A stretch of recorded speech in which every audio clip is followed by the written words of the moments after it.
pleasant day to each and everyone. I am Cheryl May C. Quijano from BS Ed 2G, and I am here today to discuss the test item formulations. Let's start. First, true-false test. True or false items are used to measure learners' ability to identify whether a statement or proposition is correct, true, or incorrect, false. A learner who knows nothing of the content of the test will have a 50% chance of getting the correct answer by sheer guesswork. A modified true-false test can offset the effect of guessing by requiring learners to explain their answer to disregard a correct answer if the explanation is incorrect.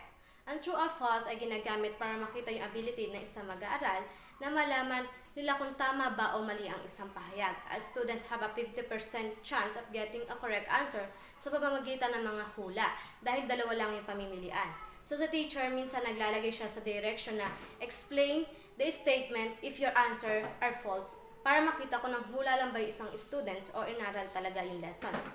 Teacher prefer true or false tests because they can be graded so easily. Her rules of thumb in constructing true-false items as cited by Balagtas 2020, Santos 2007, and De Guzman 2015.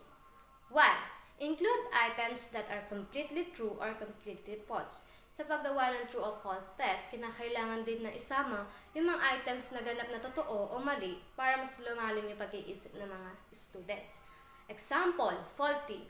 The presidential system of government where the president is the only head of a state or government, is adopted by United States, Chile, Panama, and South Korea. Good. The presidential system, where the president is only the head of state or government, is Chile. 2.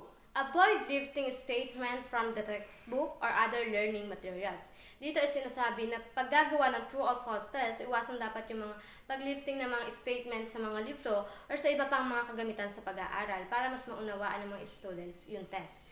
3. Use single idea in each test item. Dito naman po, paggagawa ng true or false test, dapat isa lang yung gagamitin mong idea para mas madaling maunawaan ng mga student.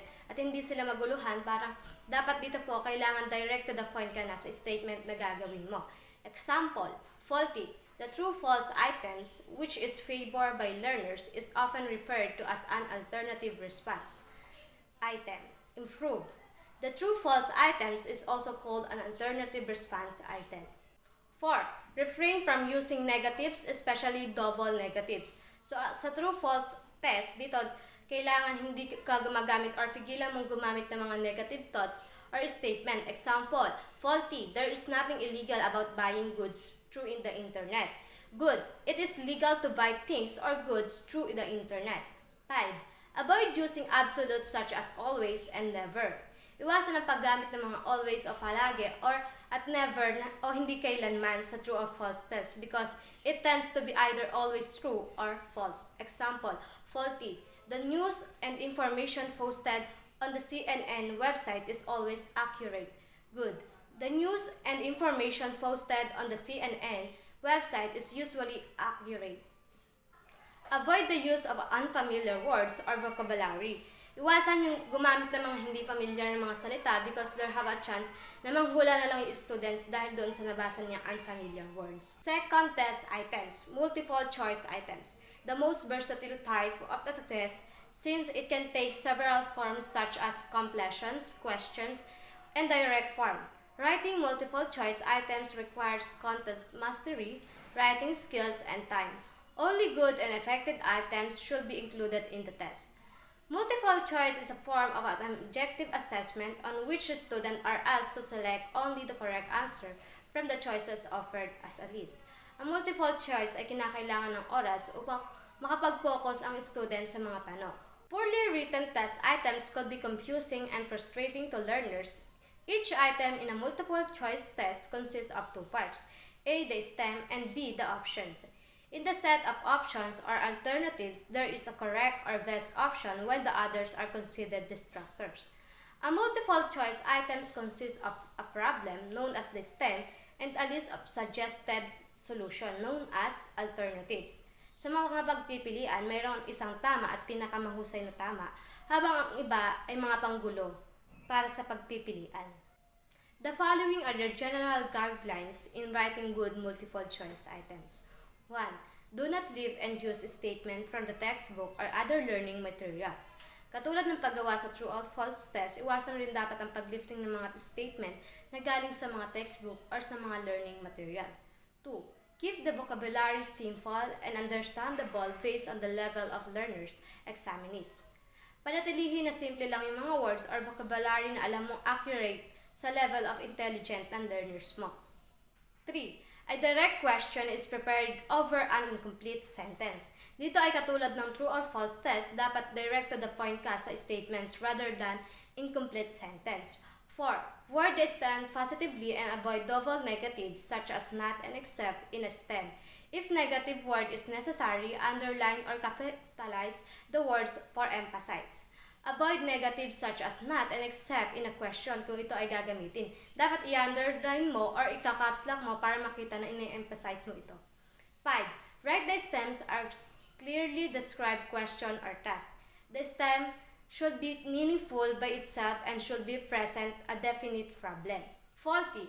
Validity refers to A. The consistency of test scores, B. The inference made on the basis of the test scores, C. Measurement error as determined by standard deviations, D. The stability of test scores. Good. The inference made on the basis of the test scores refers to A.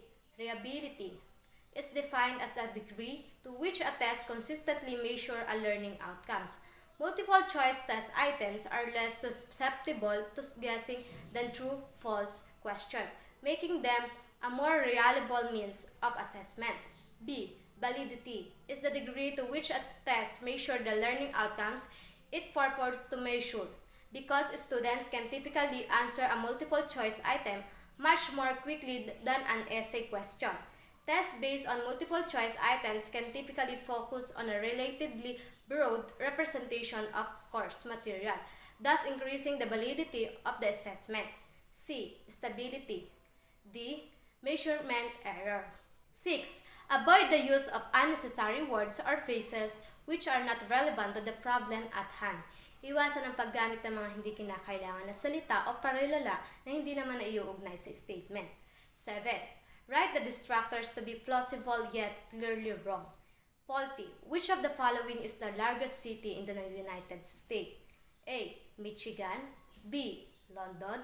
C. New York. D. Berlin. Good.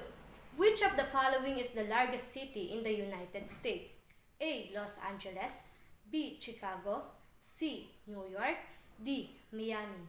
8. Write options that are parallel or similar in form and length to avoid giving clues about the correct answer. Sumulat o maglagay ng mga pagpipilian na similar sa tamang sagot para makaiwas sa pagbibigay ng mga clue. 9. Place option in logical order. Example, alphabetical, shortest to longest. Ilagay ang mga pagpipilian sa pagkakasunod-sunod. Halimbawa, pa-alphabetical o pinaka-maikli hanggang sa pinaka-mahaba. 10. Place correct response randomly to avoid a discernible pattern of correct answers. Ilagay ang mga sagot randomly upang hindi mahalata na mayroon pattern ng mga tamang sagot. 11. Use none of the above carefully and only when there one absolutely correct answer. Gamitin ang none of the above ng maingat at kapag ganap na tamang sagot. 12. Avoid all of the above option, especially if it is intended to be the correct answer. Iwasan ang paggamit ng all of the above, lalo na kung ito yung tamang sagot.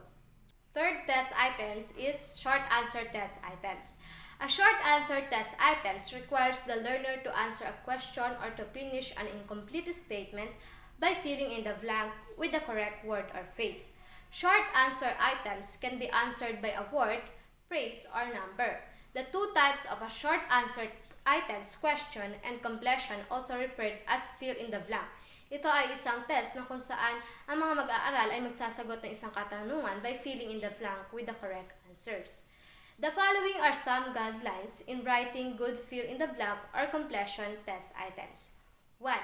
Omit just the appropriate word from the sentence. Ibigay lamang ang mga naaangkop na salita mula sa pangungusap. 2. Avoid having too many blanks in a statement. Iwasan ang maraming mga blanco sa mga statement na gagawin.